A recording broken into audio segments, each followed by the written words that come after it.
1 gigabyte RAM. 1 gigabyte RAM is where modern computing technically begins, but it struggles right away. Compare a 1 gigabyte stick to a 128 gigabyte stick, and the difference is obvious. One looks almost empty, the other is packed full. The performance gap is enormous. Back in the early smartphone and budget personal computer days, 1 gigabyte RAM was usable. Apps were lighter, websites simpler, and multitasking was minimal. Users would open one app, use it, and close it. That was enough. Today, 1 gigabyte RAM can barely handle a modern operating system. Android, Windows, or even lightweight Linux will boot, but opening a browser or multiple apps slows things down drastically. Forget gaming, streaming, or heavy browsing. Even simple tasks can feel painful. 1 gigabyte RAM now exists mostly in old phones, outdated tablets, smart televisions, car infotainment systems, or tiny embedded devices that only do one job. For everyday use, it is effectively obsolete. Key point: RAM is not about the number itself. It is about whether your device can keep up with your daily tasks. If you browse the web, use social apps, stream video, or multitask, 1 gigabyte simply will not suffice. 2 gigabyte RAM. After 1 gigabyte, 2 gigabyte RAM felt like a step up, for a short time. This size became common in personal computers and laptops in the late 2000s and early 2010s. Budget netbooks, early Chromebooks, and low-end Windows laptops often shipped with 2 gigabyte. Examples include the Asus E personal computer, early Acer Aspire models, and some first-generation MacBook Air models. Back then, it felt generous. Today, it feels painfully slow. With 2 gigabyte RAM, basic tasks like word processing, light spreadsheets, or browsing a single website were manageable. Open multiple browser tabs, however, and the system struggled. Programs froze, fans spun loudly, and multitasking was mostly impossible. Lightweight operating systems like Chrome operating system or Linux could make 2 gigabyte usable, while Windows Vista or early Windows 7 quickly ran into memory limits. Today, 2 gigabyte RAM is mainly for emergency backup devices or ultra-lightweight setups.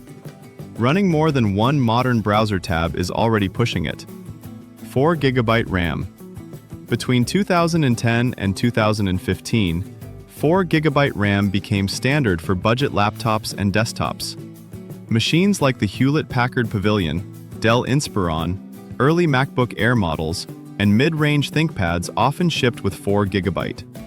With 4 gigabyte, users could comfortably open 3 to 5 browser tabs, write documents, check email, and even stream YouTube videos without freezing.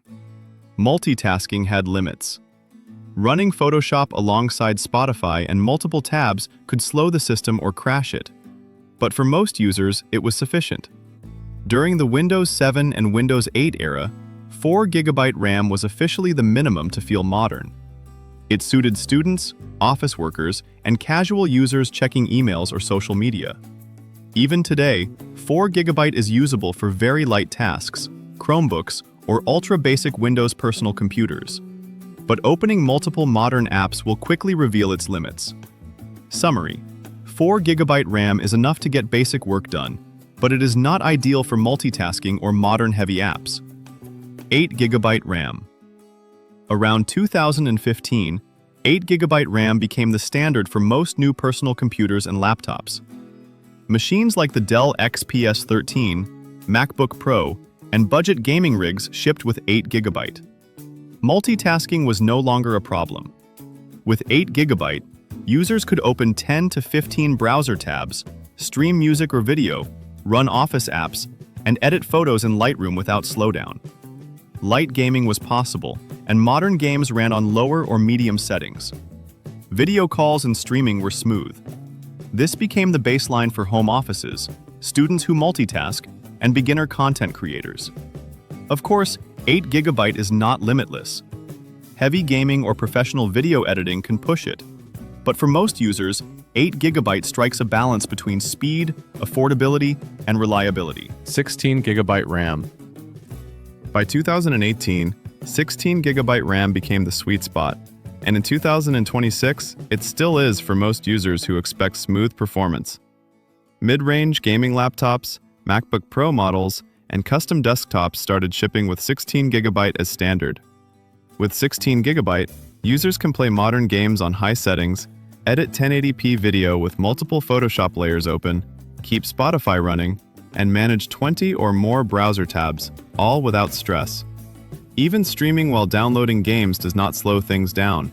Heavy 4K video or multiple virtual machines may still push it, but for most users, performance remains smooth and future-proof. 32GB RAM. 32GB RAM is where you stop worrying about memory limits. You do not need to monitor Task Manager or close apps constantly. This capacity became popular in the early 2020s for content creators, streamers, and gamers who multitask heavily. With 32GB, you can play on high or ultra settings while Discord, Spotify, Chrome, and recording software run in the background. Video editors can work on 4K timelines without lag, and large Photoshop files open instantly. For most everyday users, 32GB is more than enough. For professionals and heavy multitaskers, it is where personal computers truly keep up. 64GB RAM. 64GB RAM is serious workstation territory. This is for tasks measured in gigabytes, not megabytes. 8K video editing, massive three-dimensional modeling, multiple virtual machines, simulations, and large datasets. The key advantage is stability. Projects do not slow down when complex, and apps do not crash under load. Rendering, coding, simulating, and research can all run at the same time. For most people, it is overkill. For professionals, it is essential. 128GB RAM. 128GB RAM exists for workloads that simply cannot function with less. This includes scientific simulations, huge databases, full server virtualization, Hollywood-level visual effects, and artificial intelligence or machine learning systems that constantly consume memory. For normal tasks, 128GB does not make a difference. Browsers do not run faster, games do not improve, and the personal computer does not boot quicker. For 99% of users, it is pure overkill. For data centers, research labs, AAA studios, and enterprise environments, it is required. If you are thinking about 128GB and do not already know why, you probably do not need it. Conclusion: matching RAM to your needs. And that is every RAM size explained, from tiny 1GB sticks that could barely open a browser, to massive 128GB setups built for serious workloads. Remember, more RAM does not automatically make your personal computer better. It is about choosing the right size for what you actually do. Now here is the next step: knowing which type of RAM to buy. Double data rate 3, double data rate 4, double data rate 5, or the latest double data rate 5X in 2026. If those names sound confusing, you are not alone.